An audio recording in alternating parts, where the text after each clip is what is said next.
Hello everybody, welcome back to another video. Today I want to talk about complex pads in Ableton. Before that, you might see that the scene has changed a little bit. I'm back at my parents' house and I'm filming there for the first time. So I have a completely different setup now. I have an extra monitor, I have the microphone. I used a different pop filter because the other one wouldn't stay on in this position for the arm. So there's a little bit of a difference, also a little bit of a difference in like the audio setup, the way I gain stage everything, and also obviously new camera angle. So let me know what you think about that, but without further ado, let's get into the actual tutorial. Alright, so I was experimenting with making like morphing sounds in Ableton and how you can use the instrument rack and like chain selectors to kind of morph sounds from one, like between one sound to another. And this was my first experiment here. I'll have to reset it up a little bit. I'm sorry for that. But basically what I did is I had 3 sections here, basically, and they kind of were just morphing in between them. So we would have a section here, we would have a section like that, something like this, right? Where you have your first section here, so that is going to be playing the serum, and then you morph here to the second section where you're going to be playing this preset, and then in the last section here, when the change selector is at the end here, it's going to be playing this last sound. So that has a little bit of a problem, which I'll show you right now. If I play this, you can hear sometimes the audio kind of drops out. So let's listen to it.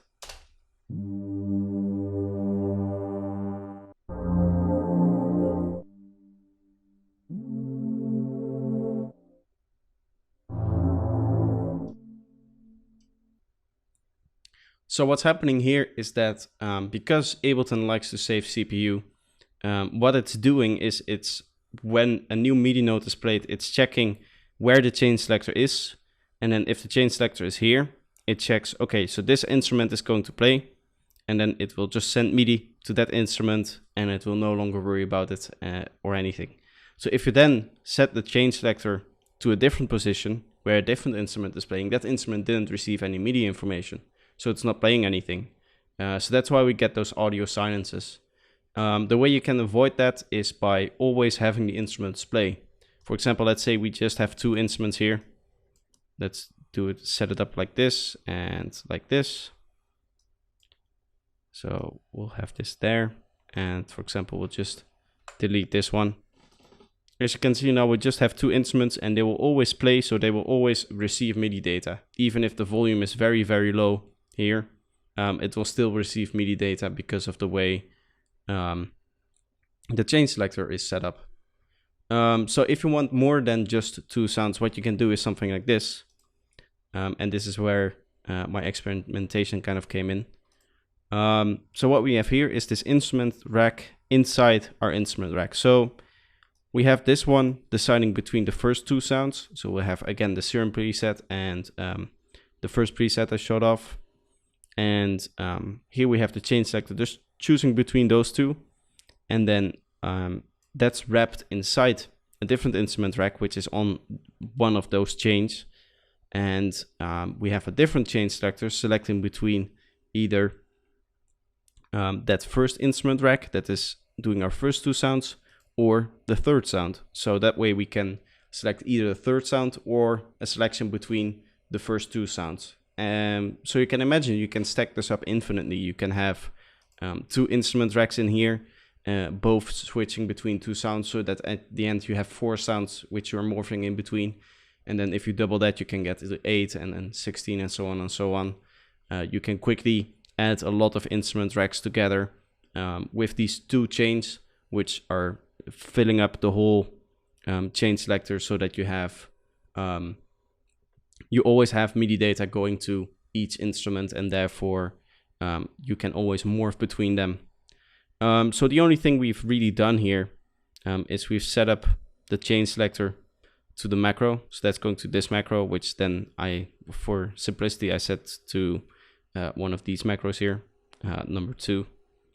And then we have this chain selector here going to the first macro here. And as you can see, the only thing we're doing really in this batch is just morphing those two macros around. And that gives us something like this. So you will hear that now we don't have those stops in audio anymore, and it's nicely morphing between different sounds.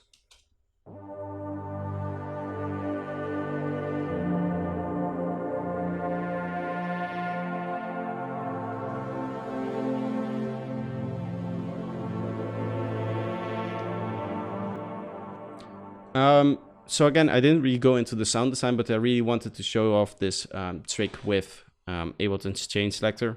If you want to do this for FL Studio, I think the patcher is also able to do this. What you could do is have patcher and then send MIDI to each instrument that you want to use. And then behind each instrument, you want some kind of plugin that can automate volume. And then you can use those automations to kind of morph between the different sounds. But again, making sure that you send MIDI to each instrument so that each instrument is actually playing a sound. Do keep in mind though that this contributes a lot to CPU usage. Not only are you like using a lot of instruments here, but you also need to sum them, and you need to do the stuff with the chain selector. So that you definitely sometimes uses a lot of CPU, especially if you have a lot of notes. So a lot of MIDI data, if you're doing like big chords or something like that, it might use a little bit more CPU than just a few pad sounds together. But you get a very cool morphing effect, and it's easy to set up. So yeah, I hope you enjoyed this video. I hope this inspired you to kind of do something with these pads and kind of create a nice morphing texture. But that's going to be it for today. If you liked it, feel free to leave a like. And if you're new here, please subscribe. And I hope to see you next time. Bye bye.